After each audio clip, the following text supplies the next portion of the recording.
Fanning. Weekends on 2FM. So let's talk to Deirdre Malumbi, because I think it's safe to say that the Netflix series Tiger King: Murder, Mayhem and Madness has been one of the biggest TV phenomena, whatever you like, of the past year.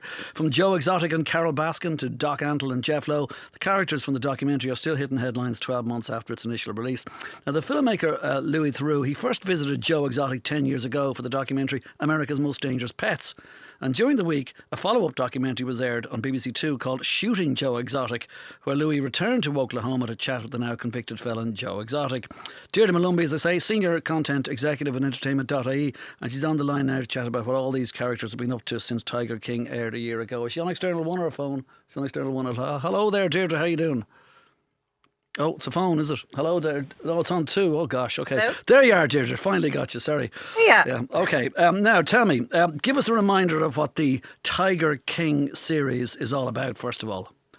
Oh, absolutely. So people will probably be familiar enough with it, but in case you haven't watched it, it follows the highly eccentric and sometimes just outright like bonkers big cat owners who are living and working in America.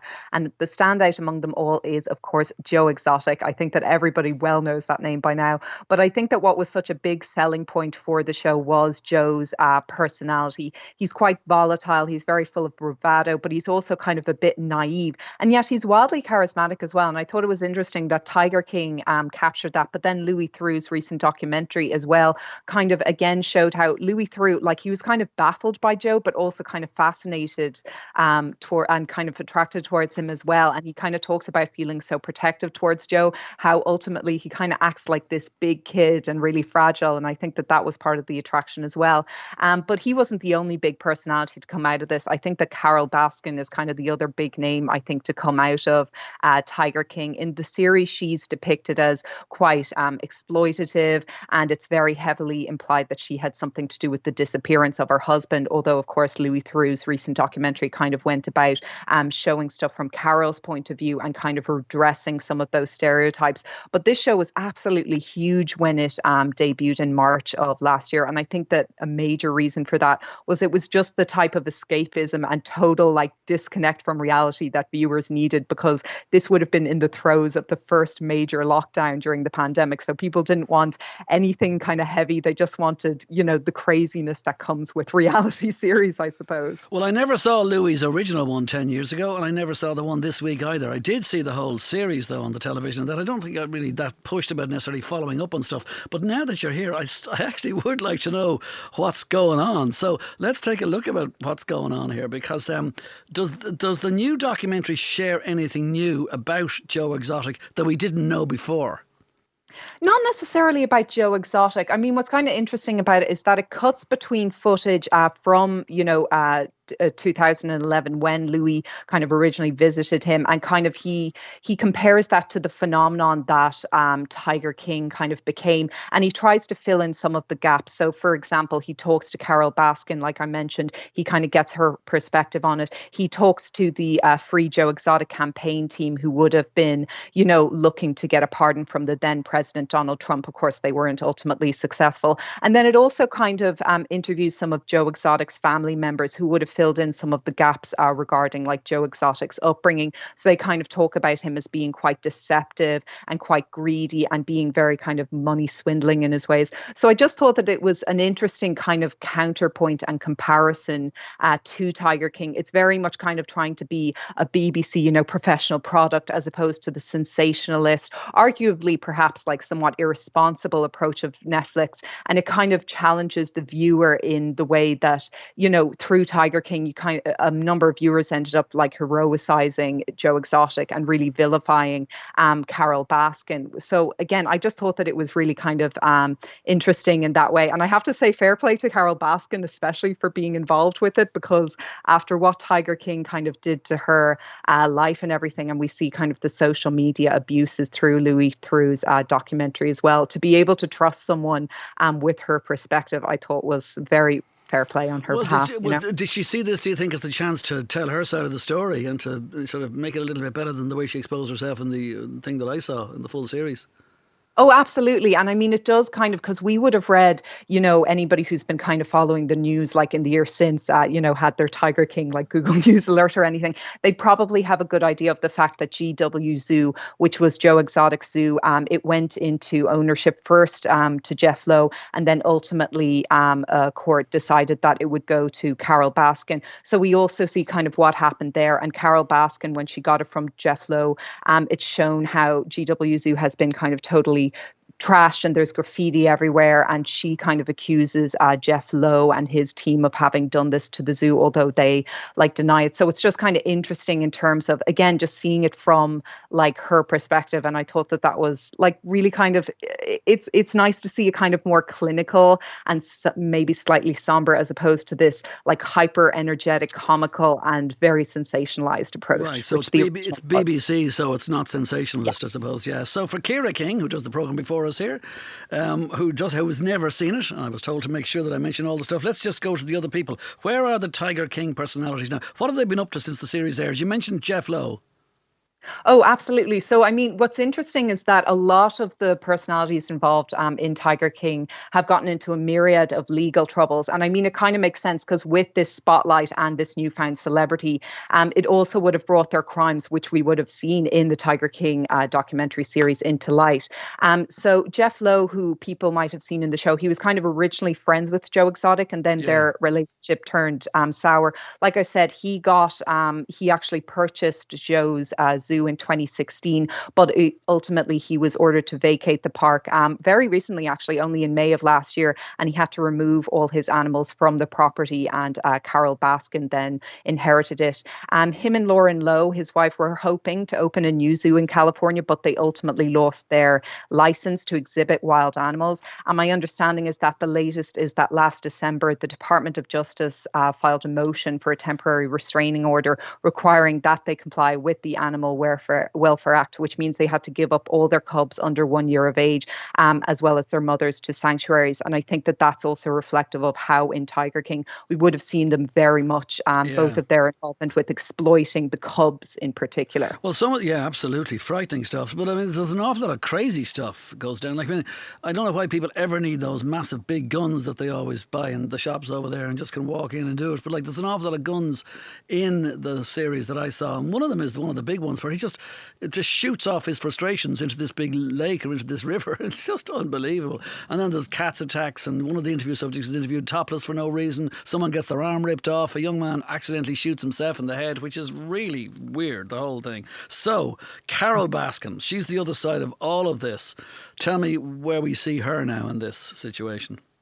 Yeah, so people might have even seen her in the last year. She was competing on Dancing with the Stars. What? She Really? Yeah, she was. Would you believe? Miss that? God. Well, she was eliminated, I think, in week 3, so she wasn't on it for too long. But the songs she was performing to, they were very tongue in cheek. "Eye of the Tiger," "What's New Pussycat," and "Circle of Life." So that's kind of gas. And so does she still own a zoo? She still owns GW Zoo, that's right. And what's interesting is that she's recently kind of spoken out about being involved in Louis Theroux's documentary, because I think it was really the fact that people were going to hear things from her side that was kind of the selling point for this recent documentary. But she spoke about how her phone isn't ringing off the hook with death threats and obscenities like she would have gotten after Netflix. So she really appreciates the fact that viewers have been, seeing her side of the story, and that they've been doing a little bit of soul searching. Another thing that people might be interested to hear an update from her involvement in Tiger King is people might have remembered she was really trying to get this Big Cat Public Safety Act passed. It has already been passed by the House of Representatives, but not by the Senate yet.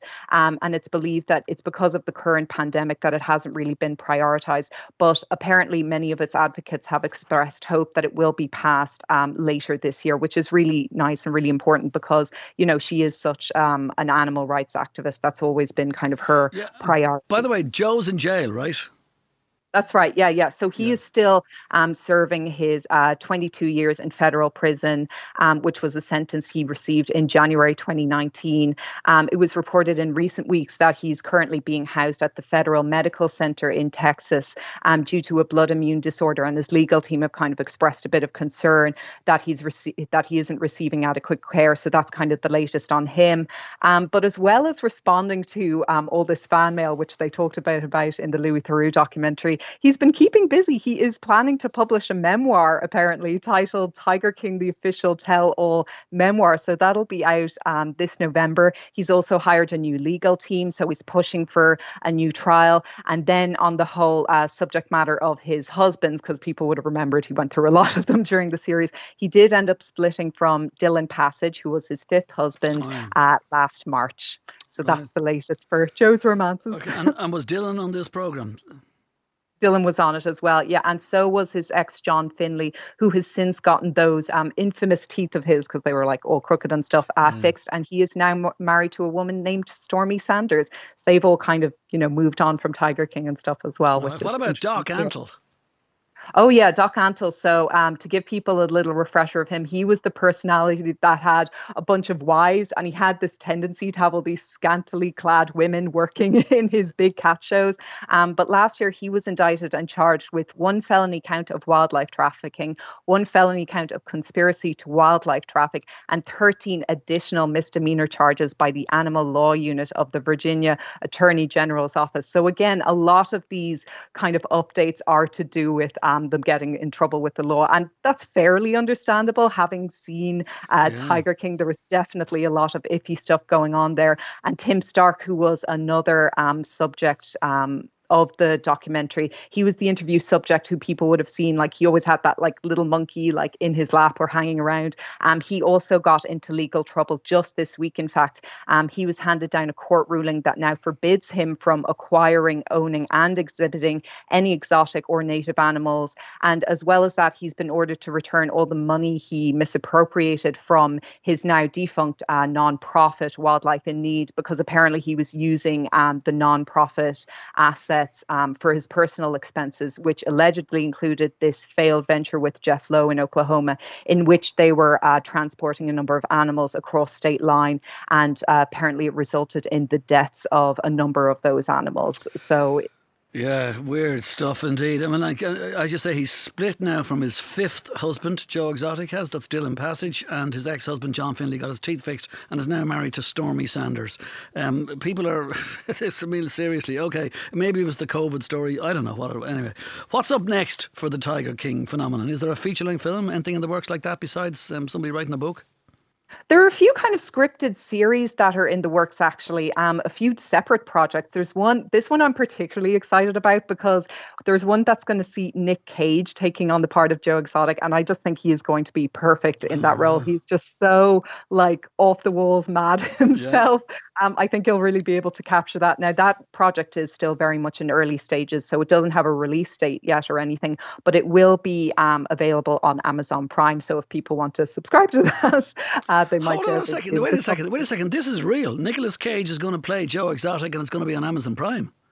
Yeah, and it's a scripted series, and my understanding is it's based on kind of a book that was written about it. And then there's another one that's being developed, a separate mini series, which is based on a Tiger King podcast. And that one is also titled Joe Exotic, and that one has cast SNL star Kate McKinnon as Carol Baskin. So there are a few different kind of projects going on. But for anyone who's hoping for another series of like another season of Tiger King, my understanding is that nothing has become official yet, even though the rumor mill is churning about. I think that anyone who kind of wants to like see their follow-up should try to kind of access the Louis Theroux documentary, because honestly, I think it kind of fills you in on anything that you need to know between kind of then and now. And I don't really see how they could make a second season. Like, how would you finish it? Because season one ends perfectly with the fact that like he goes to jail. That's kind of the end of the story. Whereas the next one, what would it be? The fact that he like didn't get the pardon from Trump. So it's kind of, it's a weird one, but maybe who knows what'll happen over the next years. Like these